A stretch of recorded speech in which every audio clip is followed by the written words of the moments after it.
কল্পনা করুন এই মুহূর্তে আপনার চোখ দুটি চিরতরে বন্ধ হয়ে গেল, আপনার ফুসফুস শেষ বাতাসটুকু ছেড়ে দিল, আর আপনার হৃৎপিণ্ড স্তব্ধ হয়ে গেল। আপনার চেনা পৃথিবী, আপনার পরিবার, আপনার জমানো টাকা সবকিছু এক নিমেষে অতীত। আপনি এখন একটি অন্ধকার সংকীর্ণ মাটির গর্তে একা।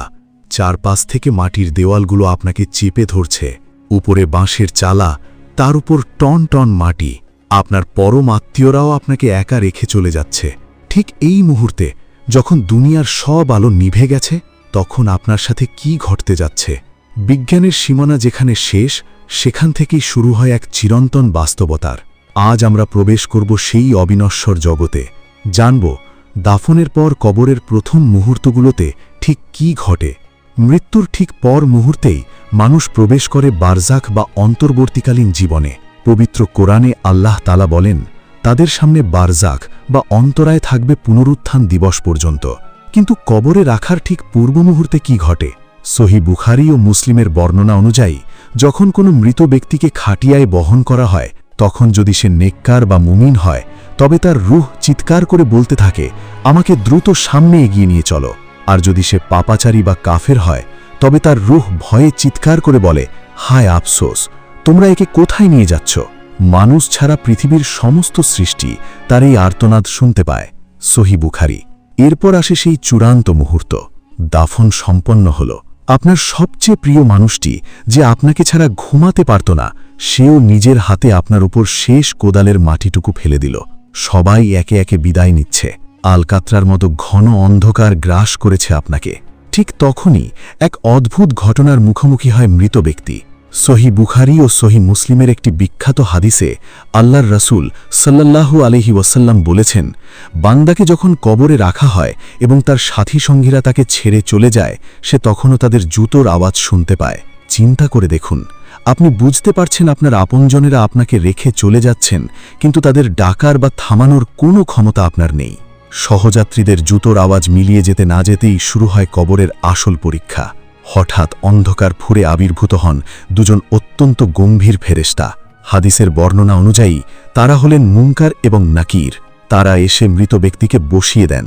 কোনো ভূমিকা ছাড়াই সরাসরি শুরু হয় সেই ইন্টারভিউ, যার উপর নির্ভর করছে অনন্তকালের শাস্তি কিংবা শান্তি। শুরু হয় ৩টি অমোঘ প্রশ্ন।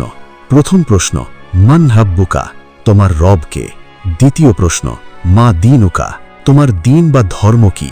তৃতীয় প্রশ্ন, রাসূলুল্লাহ সাল্লাল্লাহু আলাইহি ওয়াসাল্লামের দিকে ইশারা করে, মা কুনতা তাকুলু ফি হাযার রাজুল, এই ব্যক্তি সম্পর্কে তোমার ধারণা কি ছিল? এই ৩টি প্রশ্নের উত্তর দুনিয়ার কোনো মুখস্থ বিদ্যা দিয়ে দেওয়া সম্ভব নয়। সেদিন কথা বলবে মানুষের ঈমান আর আমল। মুসনাদে আহমদ ও সুনানে আবু দাউদের দীর্ঘ এবং সহিহ হাদিসে বর্ণিত হয়েছে, মৃত ব্যক্তি যদি খাঁটি মুমিন হয়, তবে সে পরম তৃপ্তি আর সাহসের সাথে উত্তর দেবে, আমার রব আল্লাহ, আমার দিন ইসলাম, আর ইনি আল্লাহর রসূল মুহাম্মদ সাল্লাল্লাহু আলাইহি ওয়াসাল্লাম। কিন্তু বিপরীত দিকে মৃত ব্যক্তিটি যদি কাফের, মুনাফিক বা পাপাচারী হয়, যে দুনিয়াতে ইসলামকে শুধু মুখে দাবি করেছিল কিন্তু অন্তরে বিশ্বাস ও আমলে বাস্তবায়ন করেনি, সে ফেরেশতাদের দেখে ভয়ে কাঁপতে থাকবে। সে চরম হতাশায় চিৎকার করে বলবে, হায় হায় লা আদরি, অর্থাৎ হায় আফসোস, আমি তো কিছুই জানি না, মানুষ যা বলতো আমিও তাই বলতাম। মুসনাদে আহমদ ও সুনানে আবু দাউদের দীর্ঘ হাদিস। পরীক্ষার ফলাফল সাথে সাথেই নির্ধারিত হয়ে যায়। মুমিন বান্দা যখন সঠিক উত্তর দেয়, তখন আকাশ থেকে এক ঘোষক ঘোষণা করেন, আমার বান্দা সত্য বলেছে, তার জন্য জান্নাতের বিছানা বিছিয়ে দাও, তাকে জান্নাতের পোশাক পরিয়ে দাও এবং তার জন্য জান্নাতের একটি দরজা খুলে দাও। মুসনাদে আহমদ। সাথে সাথে তার কবরটি দৃষ্টিসীমা পর্যন্ত প্রশস্ত করে দেওয়া হয় এবং জান্নাত থেকে আসা এক অপার্থিব সুগন্ধ আর হাওয়ায় তার কবর ভরে ওঠে। কিন্তু পাপাচারী ও কাফেরের ক্ষেত্রে ঘটে ঠিক উল্টো। আকাশ থেকে ঘোষণা আসে, সে মিথ্যা বলেছে, তার জন্য জাহান্নামের বিছানা বিছিয়ে দাও এবং জাহান্নামের একটি দরজা খুলে দাও। এরপর কবরের মাটির দেওয়ালগুলোকে আদেশ দেওয়া হয় তাকে চেপে ধরার জন্য। মাটি তাকে এমন প্রচণ্ড শক্তিতে চাপ দেয় যে তার এক পাশের পাঁজরের হাড় অন্য পাশে ঢুকে চূর্ণ বিচূর্ণ হয়ে যায়। সহিহ ইবনে হিব্বানে বর্ণিত। এরপর দুই দলের সামনেই উন্মোচন করা হয় এক মহাজাগতিক দৃশ্য।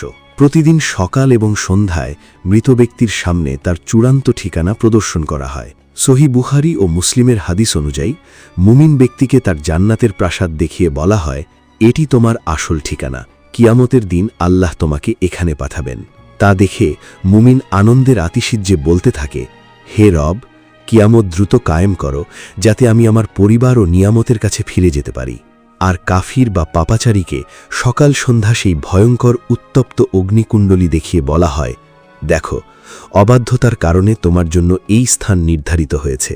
সেই ভয়ঙ্কর শাস্তি দেখে সে আতঙ্কে চিৎকার করে বলতে থাকে, হে রব, কিয়ামত যেন কখনো কায়েম না হয়। সহি বুখারী ও সহি মুসলিম। এভাবেই শুরু হয় বারজাখের দীর্ঘ জীবনের প্রথম মুহূর্তগুলো।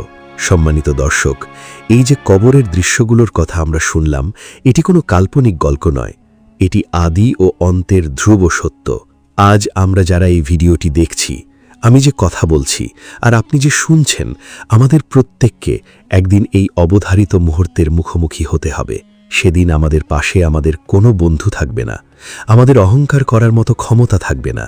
মাটির নিচে আমাদের বাঁচাতে পারবে কেবল একটি জিনিস, তা হলো আমাদের নেক আমল এবং আল্লাহর প্রতি খাঁটি বিশ্বাস। এখনও আমাদের ফুসফুসে বাতাস আছে, এখনও আমাদের হৃৎপিণ্ড সচল আছে, তওবা করার দরজা এখনও খোলা। আসুন আর দেরি না করে আজই, এই মুহূর্তেই আমরা আমাদের রবের দিকে ফিরে যাই। 5 ওয়াক্ত সালাত বা নামাজকে নিজেদের জীবনের অবিচ্ছেদ্য অংশ বানিয়ে নিই। পাপের পথ ছেড়ে দিয়ে নেক আমলের দিকে নিজেদের নিয়োজিত করি, কারণ মৃত্যু কখন কার দরজায় কড়া নাড়বে তা কেউ জানে না। আল্লাহ আমাদের সবাইকে কবরের প্রথম মুহূর্তগুলোতে এবং বারজাখের জীবনে সফল হবার তৌফিক দান করুন, আমিন। কিন্তু কবরের এই অধ্যায় এখানেই শেষ নয়। আমাদের পরবর্তী পর্বে আমরা আলোচনা করব আরও এক শিউরে ওঠা বাস্তবতা নিয়ে। কবরের আযাব আসলে কাদের হয়, কোন কোন ছোট কিন্তু ভয়ঙ্কর ভুলের কারণে মানুষ কবরের আযাবে পতিত হয়, আর কোন আমলগুলো করলে আমাদের কবর জান্নাতের বাগানে পরিণত হবে। দেখতে ভুলবেন না আমাদের আগামী এক্সক্লুসিভ ডকুমেন্টারি, কবরের আযাব কাদের হয় এবং কাদের কবর জান্নাতের বাগানে পরিণত হয়। আপনি যদি প্রতিদিন কোরআনের আয়াত, সহি হাদিস, ইসলামিক কুইজ এবং এক্সক্লুসিভ ইসলামিক কন্টেন্ট পেতে চান, তাহলে ডেসক্রিপশনে থাকা আমাদের টেলিগ্রাম চ্যানেলে এখনই জয়েন করুন। ভিডিওটি ভালো লাগলে একটি লাইক, একটি কমেন্ট এবং চ্যানেল সাবস্ক্রাইব করতে ভুলবেন না। আল্লাহ হাফেজ।